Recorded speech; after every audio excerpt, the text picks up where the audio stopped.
ইন্নাল হামদুলিল্লাহ ওয়াসসালাতু ওয়াসসালামু আলা মান লা নাবিয়্যা বা'দাহ।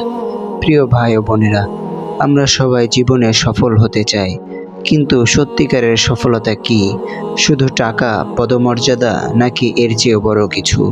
আল্লাহ তাআলা পবিত্র কোরআনে বলেছেন, ক্বাদ আফলাহা মান তাযাক্কা।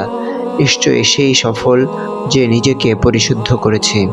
আজকের এই ভিডিওতে আমরা জানব ইসলামিক দৃষ্টিভঙ্গিতে সফল হওয়ার 5টি মূল উপায়। শেষ পর্যন্ত দেখুন, ইনশাআল্লাহ আপনার জীবন বদলে যাবে। রাসূল সাল্লাল্লাহু আলাইহি ওয়াসাল্লাম বলেছেন, ইন্নামাল আমালু বিন্নিয়াত।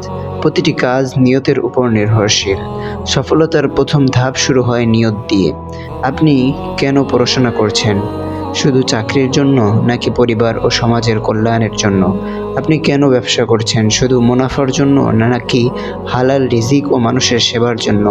যখন নিয়ত সঠিক থাকে, আল্লাহ সেই কাজে বরকত দেন, সেই পরিশ্রমে ফল আসে, সেই সফলতা দুনিয়া ও আখিরাত দুই জায়গাতেই কাজে আসে। তাই আজই নিজেকে জিজ্ঞেস করুন, আপনার নিয়ত কি আল্লাহর সন্তুষ্টির জন্য, নাকি অন্য কোনো বিষয়ের জন্য? দ্বিতীয় কাজ, ইলম অর্জন করুন ও পরিকল্পনা করুন। আল্লাহ তাআলা কোরআনের প্রথম শব্দেই বলেছেন, ইকরা বিসমি রাব্বিকাল্লাযী খালাক। পড়ো। ইসলাম সবসময় জ্ঞান অর্জনকেই উৎসাহিত করেছে। রাসূল সাল্লাল্লাহু আলাইহি ওয়াসাল্লাম বলেছেন, জ্ঞান অর্জন করা প্রতিটি মুসলমানের উপর ফরজ। সফল মানুষেরা এলোমেলোভাবে কাজ করে না। তারা জানে কোথায় যেতে চান, কিভাবে যাবেন, কতদিনে পৌঁছাবেন। ইলম ছাড়া পরিকল্পনা অন্ধকারে হাঁটার মতো। তাই প্রতিদিন কিছু না কিছু শিখুন, বই পড়ুন, বিশেষজ্ঞদের কথা শুনুন এবং সেই জ্ঞান কাজে লাগান। 3. কঠোর পরিশ্রম করুন, তাওয়াক্কুল রাখুন।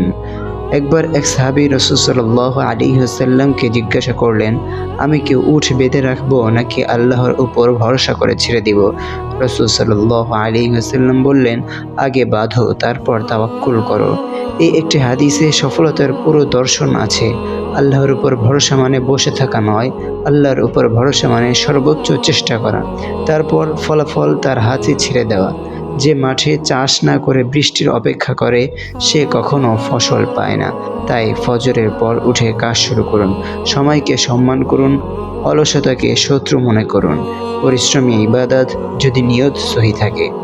4. ধৈর্য ধরুন, হার না মানুন। আল্লাহ তাআলা বলেন, নিশ্চয়ই কষ্টের সাথে রয়েছে স্বস্তি।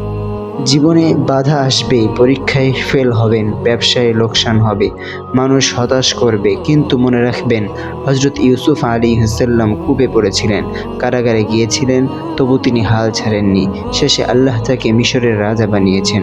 আপনার কষ্ট একদিন শেষ হবে, আপনার সংগ্রামও একদিন পুরস্কার পাবে। শুধু সবর করুন, কারণ আল্লাহ সবরকারীদের সাথে আছেন। 5. দোয়া করুন ও কৃতজ্ঞ থাকুন। সফলতার সবচেয়ে শক্তিশালী হাতিয়ার হলো দোয়া। আল্লাহ তাআলা বলেন, উদউনি আস্তাজিব লাকুম। তোমরা আমাকে ডাকো, আমি সাড়া দিব। শুধু পরিশ্রম যথেষ্ট নয়, শুধু মেধাও যথেষ্ট নয়।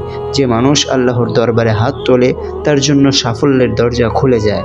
এবং যখন সফলতা আসে, শুকরিয়া আদায় করুন, কারণ আল্লাহ বলেন, যদি তোমরা কৃতজ্ঞ হও, আমি তোমাদের আরও বেশি দেব। প্রিয় ভাই ও বোনেরা, আজকে আমরা জানলাম সফলতার 5টি মূল উপায়। 1. নিয়ত ঠিক করুন। 2. ইলম অর্জন ও পরিকল্পনা করুন। 3. পরিশ্রম করুন, তাওয়াক্কুল রাখুন। 4. ধৈর্য ধরুন, হার না মানুন। 5. দোয়া করুন ও কৃতজ্ঞ থাকুন। মনে রাখবেন, দুনিয়ার সফলতা তখনই পরিপূর্ণ যখন সেটা আখিরাতের সফলতার পথে নিয়ে যায়। আল্লাহ আমাদের সবাইকে দুনিয়া ও আখিরাতে সফল করুন, আমিন। ভিডিওটি ভালো লাগলে লাইক করুন, সাবস্ক্রাইব করুন, কমেন্টে জানান কোন পয়েন্টটি আপনার সবচেয়ে ভালো লেগেছে। আল্লাহ হাফেজ।